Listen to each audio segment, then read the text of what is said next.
नमस्कार मित्रों, स्वागत है आपका अपने YouTube चैनल विनय एकेडमी पे। हम लोग देखते हैं भाग नंबर 4 से कुछ और महत्वपूर्ण प्रश्नों को जो DSSB में पूछे गए हैं। सब NCERT बेस्ड क्वेश्चन हैं, NCERT के बाहर कहीं नहीं क्वेश्चन है। देखते हैं, राष्ट्रवादी कांग्रेस पार्टी का चुनाव चिन्ह क्या है? जो राष्ट्रवादी कांग्रेस पार्टी है उसका चुनाव चिन्ह क्या है? कमल है, स्कूटर है, पेंसिल है, घड़ी है। तो क्या है? घड़ी है। बहुत ही अच्छा क्वेश्चन है। राष्ट्रवादी कांग्रेस पार्टी का चुनाव चिन्ह घड़ी है। घड़ी जो होती है नीले रंग में खींची गई है और इसमें 2 पैर और एक अलार्म बटन है। राष्ट्रवादी कांग्रेस पार्टी भारत में एक राष्ट्रीय राजनीतिक दल है। एनसीपी को औपचारिक रूप से जून 1999 में नई दिल्ली में भारतीय राष्ट्रीय कांग्रेस, किसने? भारतीय राष्ट्रीय कांग्रेस का जिक्र करते हैं।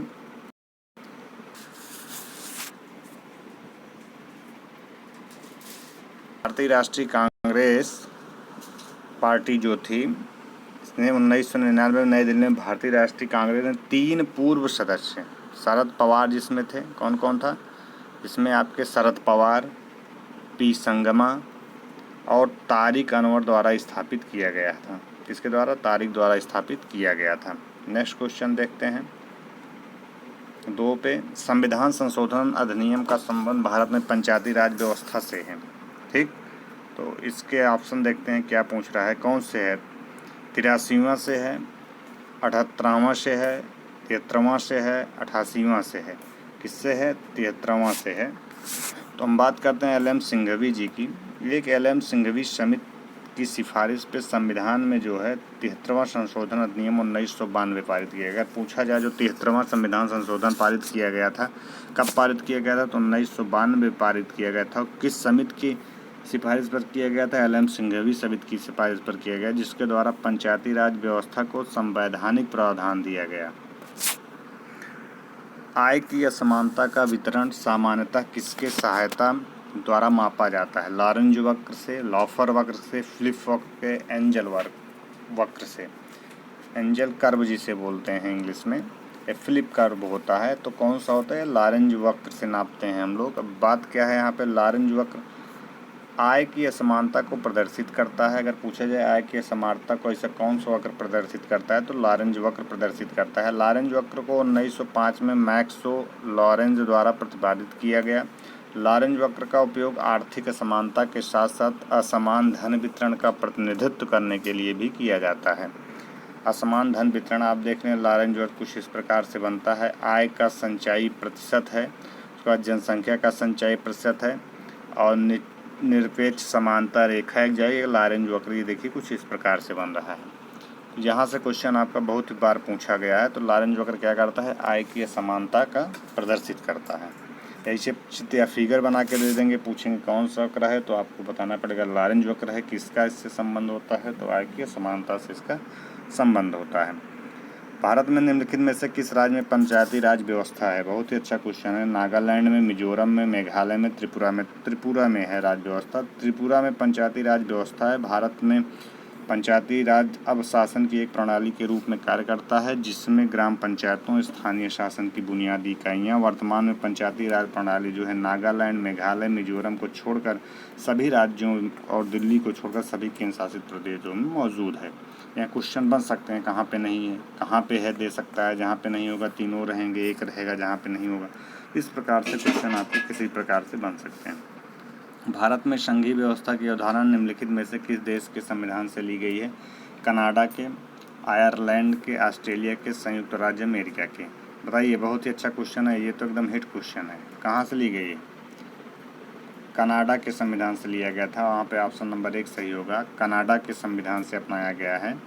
भारत का संविधान दुनिया का सबसे लंबा लिखित संविधान है। इसके प्रावधानों को भारत सरकार अधिनियम 1935 और अमेरिका, आयरलैंड, ब्रिटेन, क्या हम बात करते हैं? हम बात करते हैं अमेरिका की, आयरलैंड की, ब्रिटेन की, कनाडा की, ऑस्ट्रेलिया, जर्मनी, USSR, फ्रांस, दक्षिण अफ्रीका, जापान और अन्य देशों के संविधानों के उधार लिया गया था। भारतीय संविधान का भाग 9, भारतीय संविधान का भाग जो हम 10 की जिक्र करते हैं में केंद्र सरकार और राज्यों के बीच शक्तियों के वितरण को निर्दिष्ट करके राष्ट्र को संघीय ढांचा के रूप में क्या किया गया था? प्रदर्शित किया गया था। क्लियर? किसमें प्रदर्शित किया गया था? संघीय ढांचा के रूप में प्रदर्शित किया गया था। इसमें देखिए कौन से भाग के अंतर्गत, अगर भारतीय संविधान भाग किसके अंतर्गत, ये 11 के अंतर्गत केंद्र सरकार राज्यों की शक्तियों का वितरण का जिक्र किया गया है 11 में। मतलब 245 से अनुच्छेद बात करते हैं यदि 11 में संघ और राज्य के बीच जो संबंध है, अनुच्छेद 245 से आपका स्टार्ट है, 245 से 263 तक का जिक्र किया जाएगा। फिर इसी में अध्याय 1 आ जाएगा, विधायी संबंध आ जाएंगे, विधायी संबंध का प्रशासनिक संबंध इसी में आ जाते हैं। कुछ चीज़ें ऐसी हैं आपको देखना पड़ेगा। निम्नलिखित में से भारत में कौन सा भारत में विकास बैंक का उदाहरण नहीं है? विकास बैंक का बहुत ही अच्छा क्वेश्चन। राज्य वित्त निगम, भारतीय औद्योगिक विकास बैंक, भारतीय औद्योगिक वित्त निगम, इंडियन ओवरसीज बैंक। तो इसमें इंडिया ओवरसीज बैंक नहीं है। बात करते हैं भारत में अखिल भारतीय स्तर पर 5 औद्योगिक विकास जो है बैंक, एक कृषि विकास बैंक और एक आयात निर्यात बैंक है। वर्ष 1948 में स्थापित होने वाला भारत का पहला विकास बैंक भारतीय औद्योगिक IFCI है। बड़े उद्योगों के लिए IDBI, IFCI, ICICI, IRCI तथा लघु उद्योगों के लिए SIDBI जिसे बोलते हैं SIDBI ऋण देती है। तो यहाँ से क्वेश्चन पूछ सकता है, बड़े उद्योगों के लिए कौन देता है, छोटे उद्योगों के लिए? छोटे उद्योगों के लिए, लघु उद्योगों के लिए SIDBI ऋण देता है। यहाँ से क्वेश्चन बने हैं, लोग गलत करते हैं। किस सामाजिक समस्या का संबंध फेन सूचकांक के साथ है? गरीबी, लोक स्वास्थ्य, सामाजिक व्यवस्था। तो फेन क्या होता है? ये ओनली केवल एक है हमारी, ये गरीबी से है, पॉवर्टी जिसे बोलते हैं। वर्ष 1998 में अर्थशास्त्र में नोबेल पुरस्कार से सम्मानित अर्थशास्त्री प्रोफेसर A.K. सेन एक थे। अपने इकोनॉमिक एंड पॉलिटिकल वीकली 1973 में प्रकाशित लेख पॉवर्टी, इनइक्वलिटी एंड अनएम्प्लॉयमेंट, क्या है? पॉवर्टी, इनइक्वलिटी एंड अनएम्प्लॉयमेंट में एक विधि का विकास किया जिसके आधार पर हम गरीबी की गहनता ज्ञात कर सकते हैं। Professor N.K. सेन यह स्पष्ट करते हैं कि यह जानना पर्याप्त नहीं है कि कितने लोग गरीब हैं, बल्कि किस प्रकार से वे ठीक रूप से गरीब हैं। इस कमी को दूर करने के लिए प्रोफेसर सेन ने एक निर्देशांक विकसित किया जिसे सेन का गरीबी सूचकांक या सेन निर्देशांक कहते हैं। उन्हीं के नाम पर पड़ा था। भारत में सभी गैर बैंकिंग वित्तीय संस्थान डॉट की श्रेणी में आते हैं। जितने गैर वित्तीय संस्थान हैं, संगठित क्षेत्र के अंतर्गत, असंगठित क्षेत्र के अंतर्गत, बोथ है क्यों दो, तो संगठित एवं असंगठित दोनों के अंतर्गत ही सही है। भारत में सभी गैर बैंकिंग वित्तीय संगठित दोनों क्षेत्र की श्रेणियों में आते हैं। जनवरी 2021 तक RBI के साथ पंजीकृत 9,507 NBFC थी। अगला क्वेश्चन देखते हैं, बहुत ही हिट क्वेश्चन है। क्रय शक्ति क्षमता का जिक्र करते हैं कि सिद्धांत के संबंध में निम्नलिखित में से कौन सा समीकरण सही है? D जिसे बोलते हैं घरेलू उत्पाद में मूल्य स्तर, E बोलते हैं विनिमय दर, F बोलते हैं एक विदेशी देश में मूल्य स्तर। यहाँ होगा D × E = F, अर्थात PPP जिसे बोलते हैं पावर परचेजिंग प्रायोरिटी जिसे बोलते हैं, क्रय शक्ति क्षमता जिसे बोलते हैं, अंतर्राष्ट्रीय विनिमय का एक सिद्धांत है जिसके अनुसार विभिन्न देशों में एक समान वस्तुओं की कीमत समान रहती है, अतः F = D × E। निम्नलिखित में से किसके पास किसी अंतर्राष्ट्रीय नदी या नदी घाटी के जल के वितरण का नियंत्रण के संबंध में विवाद या शिकायत पर निर्भर करने की शक्ति है? तो क्या हो जाएगा? भारत का सर्वोच्च न्यायालय, सांसद हो जाएगी, राज्य के राज्यपाल हो जाएंगे, संबंधित राज्यों के न्यायालय हो जाएंगे, तो आपके यहाँ हो जाएगी संसद हो जाएगी। इसे बोलते हैं पार्लियामेंट बोलते हैं। संविधान के अनुच्छेद 262 के खंड 61(1) तथा 62(2) में अंतर राज्यीय नदी जल विवादों के समाधान से संबंधित उपबंध किए गए हैं। बहुत ही अच्छे क्वेश्चन हैं। अनुच्छेद 262(1) में यह प्रावधान है कि संसद विधि द्वारा अंतर्जातीय नदी के जल वितरण जैसे मुद्दों के न्याय निर्णयन के ये विशेष अधिकरण गठित करने की शक्ति रखती है। अनुच्छेद 262(2) के तहत यदि संसद विधि में यह निर्दिष्ट कर दे कि कोई न्यायालय उस मुद्दे के संबंध में अपनी अधिकारिता का प्रयोग नहीं करेगा, तो उच्च न्यायालय सहित सर्वोच्च न्यायालय भी उस अधिकरण की कार्यवाही में हस्तक्षेप या उसके निर्णय का न्यायिक पुनर्विलोकन नहीं कर सकेंगे। नेक्स्ट क्वेश्चन हम लोग देखते हैं। बहुत ही अच्छे क्वेश्चन है। DSSB बहुत ही अच्छा क्वेश्चन पूछता है, इसको हल्के में मत लीजिएगा। बाजार स्थिरीकरण योजना जिसे बोलते हैं MSS के संबंध में निम्नलिखित में से कौन सा कथन सही है? यह प्रबंधन के लिए एक उपकरण है। इसे 2010 में प्रस्तुत किया गया था। इसे शॉर्ट डेटेड सरकारी प्रतिभूतियों को बेचकर, जिसे बोलते हैं गवर्नमेंट, बेचकर अतिरिक्त तरलता को वापस लेने के लिए प्रस्तुत किया गया था। 1 एवं 3 सही हैं, 2 और केवल 2 सही है, 1 और 2 सही है, केवल 3 सही है। तो इसमें हमारा होगा केवल 1 और 2 सही हैं। मतलब बाजार स्थिरीकरण योजना 2004 में शुरू की गई थी तथा शेष सभी विकल्प गलत हैं, तथा शेष सभी विकल्प सत्य हैं। ठीक, 10 में ना होकर के 1 और 3 सही है। बात करते हैं अगर जीर्ण प्रच्छन्न बेरोजगारी पाई जाती है, जीर्ण का जिक्र करते हैं, क्रॉनिक डिस्क्योज्ड जो होता है, जीर्ण प्रच्छन्न बेरोजगारी अनएम्प्लॉयमेंट का जिक्र किया जाएगा। कहाँ? अर्बन एरियाज़ में, मतलब शहरी क्षेत्र में, रूरल एरियाज में, ग्रामीण क्षेत्र में। तो कहाँ पे पाई जाती है? ओनली केवल 2 में, अर्थात ग्रामीण क्षेत्रों में पाई जाती है।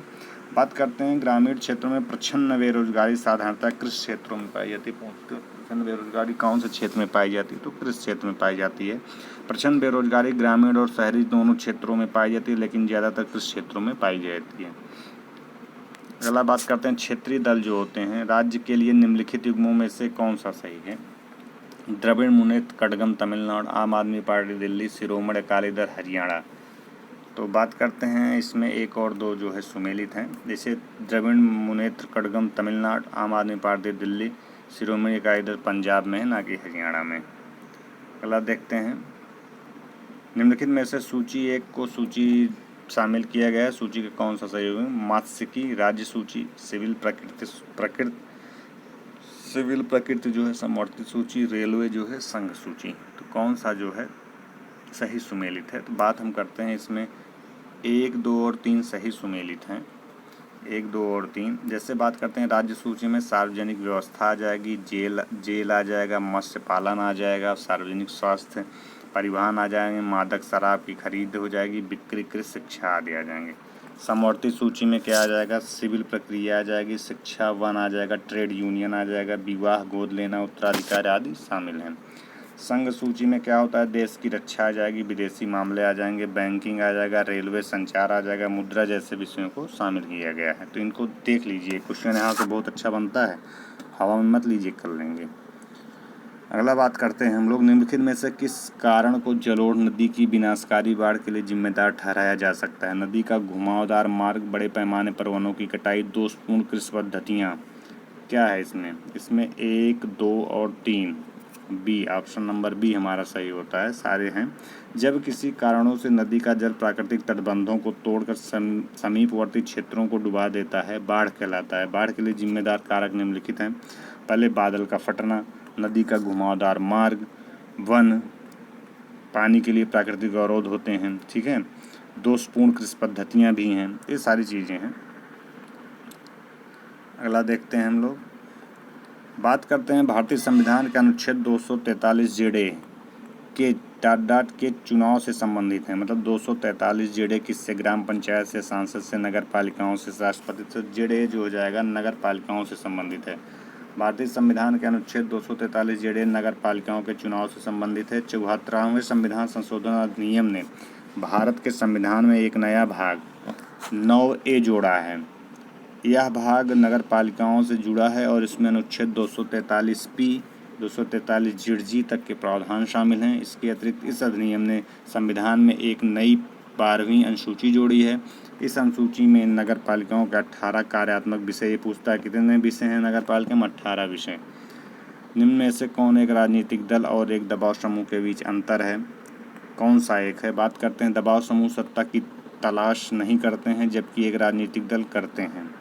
फिर बात करते हैं, दबाव समूह व्यक्ति, राज्य और समाज के बीच महत्वपूर्ण कड़ी होते हैं, जबकि एक राजनीतिक दल इस तरह के जुड़ाव से जुड़ा नहीं होता। दबाव समूह नीति निर्माण के लिए जिम्मेदार होते हैं, जबकि राजनीतिक दल नहीं होते हैं। दबाव समूह सामाजिक प्रक्रिया और नीति निर्माताओं के बीच संबंध बनाते हैं, जो राजनीतिक दल नहीं करते हैं।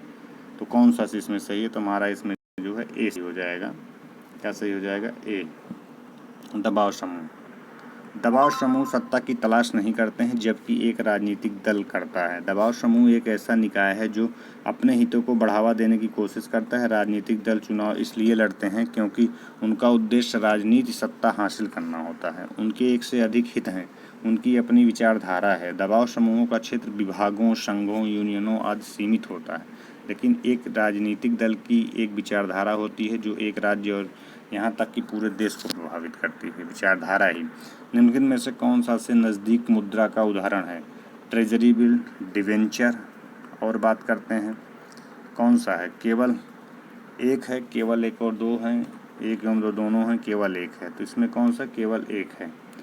बात करते हैं नियर मनी एक अवधारणा है जो तरलता के निकटता से संबंधित है। निकट मुद्रा के उदाहरण है जैसे बचत हो जाएगा खाता, धन कोष हो जाएगा, जमा प्रमाण पत्र हो जाएगा, ट्रेजरी बिल हो जाएगा, विदेशी मुद्राएं हो जाएंगी, सबके अंतर्गत आते हैं। अर्थव्यवस्था में प्राथमिक क्षेत्र के उत्पादकों का प्रमुख व्यवसाय क्या है? प्राथमिक क्षेत्र का जिक्र किया जाएगा तो हमारी कृषि एग्रीकल्चर आ जाती है। फिर बात करते हैं प्राथमिक क्षेत्र में कृषि, मत्स्य पालन, वानिकी, खनन वगैरह लीजिए। भारत के किस राज्य में सबसे बड़ी विधायिका है? बहुत ही अच्छा क्वेश्चन। तो उत्तर प्रदेश में आपके सबसे बड़ी विधायिका उत्तर प्रदेश में पाई जाती है। क्वेश्चन अब हम लोग 20 के बाद आगे पहुंचते हैं 21। तो अब नहीं, हमारा पार्ट नंबर 4 यहाँ पे कंप्लीट होता है। अब नेक्स्ट कल हम लोग भाग 5 से देखेंगे। मित्रों, यदि यह वीडियो अच्छा लगा हो इसे ज़्यादा से ज़्यादा शेयर और सब्सक्राइब करिए। हम मिलेंगे अपना पुनः दूसरे वाले वीडियो में। तब तक के लिए बहुत बहुत धन्यवाद मित्रों।